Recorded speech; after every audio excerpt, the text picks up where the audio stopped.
କିଛି କରୁନାହାନ୍ତି ଚାଷୀର କଥା କିଛି ବୁଝୁନାହାନ୍ତି। ଏଟା କୋଉ ଗାଁ ତ ଜାଣି ହଉନି। ଏପଟ ଏଠି ଅଛନ୍ତି ସକାଳୁ ସକାଳୁ ପଚାରିଦବା ଏପଟ ବରି ଏରିଆର ଏଟା କୋଉ ଗାଁ କଣ ନାହିଁ ଏଠି ପଚାରିବା।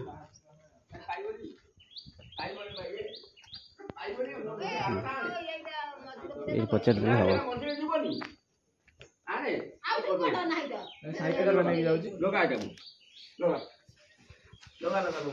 ବୁଝା ଏଟା କୋଉ ଗାଁ? ମାଳସାହି। ଆଜ୍ଞା ମାନେ କୋଉ ପଞ୍ଚାୟତ ଏଟା? ଏଟା ରତ୍ନଗିରି ପଞ୍ଚାୟତ। ହଁ ହଁ ଏଇ ଯୋଉ ନିର୍ବାଚନ ମଣ୍ଡଳୀରେ ଯୋଉ ଏବେ ଇଲେକ୍ସନ ଚାଲିଛି ଆଜ୍ଞା ମାନେ କଣ ମାନେ କେମିତି କଣ ସବୁ ମାହଲ? ବର୍ତ୍ତମାନ ଆମର ଚାଷୀ ସରକାର ଗଢିବା ପାଇଁ ଆମ ନିମାଇ ଭାଇଙ୍କୁ ଠିଆ କରିଛୁ। ଆଜ୍ଞା ଆମ ଚାଷୀ ନେତା। ଚାଷୀ ସରକାର ମାନେ ଅନ୍ୟ ମାନେ କାହିଁକି? ଆମେ ଦୀର୍ଘ 77 ବର୍ଷ ହେଇଗଲା ଆଜ୍ଞା ଦେଶ ସ୍ୱାଧୀନ ହେବା ଦିନଠୁ ଆମେ ଆମର 3 ପିଢି ଆମେ ଭୋଟ ଦେଇ ସାରିଲୁଣି। ମାନେ କଣ ମାନେ ଚାଷ ପାଇଁ କିଛି କରୁନାହାନ୍ତି ନା? ଚାଷୀ ପାଇଁ କିଛି ଗଭର୍ଣ୍ଣମେଣ୍ଟ କିଛି କରୁନାହାନ୍ତି। ଚାଷୀର ଖବର କିଛି ବୁଝୁନାହାନ୍ତି। ଆପଣ ଚାଷ କରନ୍ତି? ଆଜ୍ଞା। କେତେ ବର୍ଷ ହେଲା ଚାଷ କଲେଣି? ମୁଁ 50 ବର୍ଷ ହେଲା ଚାଷ କରୁଛି ମୋ ପିଲା ଦିନରୁ। ଆଜ୍ଞା ଆଜ୍ଞା। କିଛି ସହାୟତା ନାହିଁ। ମାନେ ସହାୟତା ମାନେ ସମସ୍ୟାଟା କଣ ଚାଷର? ଚାଷର ସମସ୍ୟା 5 ଟଙ୍କା ଖର୍ଚ୍ଚ କଲେ ଆମେ ଏଇ ଯୋଉ 3 ଟଙ୍କାରେ ଜିନିଷ ବିକ୍ରି କରୁଛୁ କିନ୍ତୁ ଆମର 2 ଟଙ୍କା ହାତରୁ ଯାଉଛି। ଓହୋ ମାନେ ପ୍ରତ୍ୟେକ ଚାଷରେ ଏପଟେ ଏଇଟା କଣ ଯୋଉ ମାଳ ଏରିଆରେ ମାନେ କଣ ମାନେ ଆକ୍ଚୁଆଲି ଚାଷ କଣ ହୁଏ ବେଶୀ? ଧାନ ଚାଷ ହୁଏ, ମୁଗ ଚାଷ ହୁଏ, ବିରି ଚାଷ ହୁଏ, ବାଦାମ ଚାଷ ହୁଏ, ଆଉ ପନିପରିବା ଚାଷ ବି ହୁଏ। ସବୁଥିରେ ଲସ୍ ବ୍ୟତୀତ ଲାଭ ନାହିଁ। କିନ୍ତୁ ଆମ ପରିବାର ଚଳିବା ପାଇଁ ଆମେ ଆଉ ଚାଷ ବ୍ୟତୀତ ତ ଆମର କିଛି ଉପାୟ ନାହିଁ। କିନ୍ତୁ ଗଭର୍ଣ୍ଣମେଣ୍ଟ ସହାୟତା କିଛି ବିଶେଷ ମିଳେ ନା। ଏ କଣ ନଉଥିଲେ ଆପଣ? ଇଏ ଧାନ ବିହନ ଯାଉଛି ବିଲକୁ ନଉଛନ୍ତି? ଆଜ୍ଞା।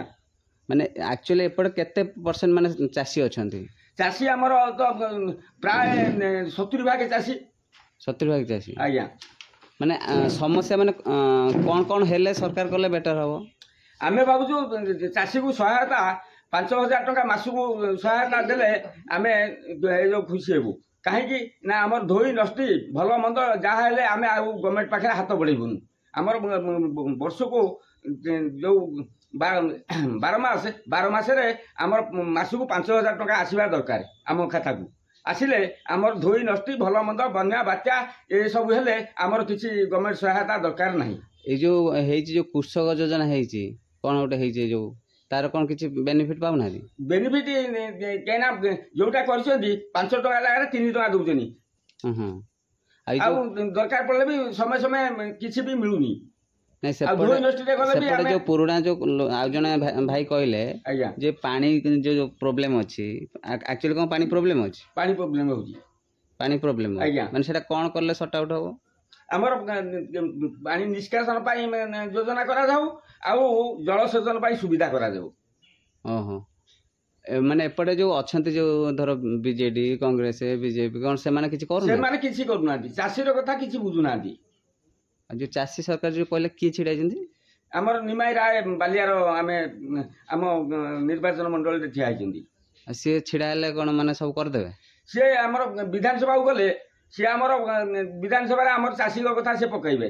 ଦୀର୍ଘ 14 ବର୍ଷ ହେଲା ଯାଇ ବିଧାନସଭାରେ ଲଢେଇ କରୁଛନ୍ତି ଆମ ପାଇଁ। ଏବେ ମଝିରେ କଣ ଚାଷୀ ମାନେ କଣ ଷ୍ଟ୍ରାଇକ କରିଥିଲେ ଯାଇକି? ଷ୍ଟ୍ରାଇକ କଲେ ଗଭର୍ଣ୍ଣମେଣ୍ଟ ବି କିଛି ବୁଝୁନି। କିଛି ବୁଝିଲେନି ସେତେବେଳେ? ନା କଣ କିଛି କହିଥିଲେ ବା କଣ ନା କିଛି କହିନାହାନ୍ତି? ଯାହା କହୁଛନ୍ତି କି କଥାରେ ସେ ଚାଲି ଯାଉଛି, ରେକର୍ଡ ପତ୍ରରେ ଚାଲି ଯାଉଛି, ଚାଷୀ ପାଖରେ ସହାୟତା କିଛି ମିଳୁନି। କିନ୍ତୁ ଆପଣଙ୍କର ମେନ୍ ଚାଷ ଅନୁସାରେ ମାନେ ଆଗାମୀ ପିଢି ପାଇଁ କଣ ଦରକାର ସେଇଟା କୁହନ୍ତୁ? ଆଗାମୀ ପିଢି ପାଇଁ ଆମର ଦରକାର ଆମ ମତେ ଯୋଉ ପିଢି ଆସିବ ତାଙ୍କୁ ଯିଏ ଚାଷ କରିବ ତାକୁ 5,000 ଟଙ୍କା ମାସକୁ ତାକୁ ସହାୟତା ଦିଆଯାଉ। ଆଉ ବୁଢା ବୁଢୀକି 3,000 ଟଙ୍କା ଭତ୍ତା ଦିଆଯାଉ। ଏଇ ସବୁ ଇଏ ହେଲେ ଚାଷୀର ପ୍ରୋବ୍ଲେମ କିଛି ସଲ୍ଭ ହେଇଯିବ।